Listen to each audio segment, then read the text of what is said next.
Telugu Desam party మహిళల్లో విద్యను ప్రోత్సహించాలని ఈ రోజు చేసింది కాదు. 1983లో దేశంలో మొట్టమొదటిసారిగా మహిళా విశ్వవిద్యాలయం ద్వారా ఆడబిడ్డల్లో చదువుకోవాలని స్ఫూర్తి ఇచ్చిన పార్టీ తెలుగుదేశం పార్టీ అని చెప్పి మీకు తెలియజేస్తున్నాను.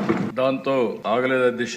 అక్కడి నుంచి మీరు ఒకసారి చూస్తే నేను ముఖ్యమంత్రిగా ఉన్నప్పుడు ప్రతి కిలోమీటర్ కి ఒక ఎలిమెంటరీ స్కూల్ పెట్టాం, ప్రాథమిక పాఠశాల. 3 కిలోమీటర్లు ఒక అప్పర్ ప్రైమరీ స్కూల్ పెట్టాం. ప్రతి 5 కిలోమీటర్కి ఒక హై స్కూల్ పెట్టాం. మండలానికి ఒక జూనియర్ కాలేజ్ పెట్టాం. ప్రతి డివిజన్ కు ఒక ఇంజనీరింగ్ కాలేజ్ పెట్టాం. జిల్లాకు మెడికల్ కాలేజ్, వందలాది కాలేజీలు తీసుకొచ్చాం. ఓసారి పబ్లిక్ పాలసీ అనేది చాలా పవర్ఫుల్ దిశ. ఈ రోజు మనం మాట్లాడుకుంటున్నాం. ఈ సభ ద్వారా కొన్ని ఆలోచనలు వస్తాయి. మీరిచ్చే ఆలోచనలు ఏ విధంగా స్ఫూర్తిదాయకంగా భవిష్యత్తులో ఉంటాయంటే కొన్ని ఎగ్జాంపుల్స్ కూడా ఉంటాయి. ఈ రోజు మీరు చూస్తే నేను 95లో ముఖ్యమంత్రి అయినప్పుడు మహిళా ఎంపవర్మెంట్ కోసం ఆలోచిస్తా ఉంటే చాలా డెసిషన్ తీసుకున్నాం. అందులో 2 ప్రధానమైన డెసిషన్స్. ఒకటి డాక్రా ఉమెన్ ద్వారా ఎంపవర్మెంట్ చేయాలనేది ఒక నిర్ణయం. రెండో నిర్ణయం విద్య, ఉద్యోగాల్లో, రాజకీయాల్లో మహిళలకు 33% రిజర్వేషన్స్ పెట్టాలని చెప్పి నిర్ణయించాను దిశ.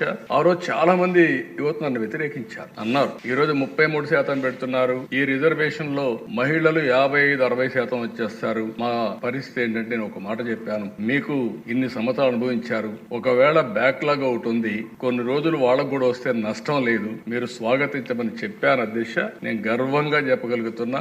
ఈ రోజు నేను చాలా దిక్కులు అడుగుతున్నాను. వైఫ్ అండ్ హస్బెండ్ ఇద్దరు ఐటీ ప్రొఫెషనల్స్ అయ్యారు. ఇది ఆ రోజు పెట్టిన నిర్ణయం వల్ల 33% రిజర్వేషన్ల వల్ల ఆడబిడ్డలు చదువుకోగలిగారు. అంత మునుపుండే సమస్య డౌరీ సమస్య లేదు. ఇప్పుడు రివర్స్ డౌరీ ఇచ్చే పరిస్థితి వస్తున్నారు. ఆడబిడ్డలకు డౌరీ ఇచ్చే పరిస్థితి వస్తున్నారు. కన్యాశుల్కం నేను అనడం లేదు, ఆ పరిస్థితి వద్దు. అలాంటి ఒక రిఫార్మ్, ఒక పబ్లిక్ పాలసీ ఇంపాక్ట్ ఎంత వస్తుందో ఇది ఒక ఉదాహరణ మాత్రం అధ్యక్ష.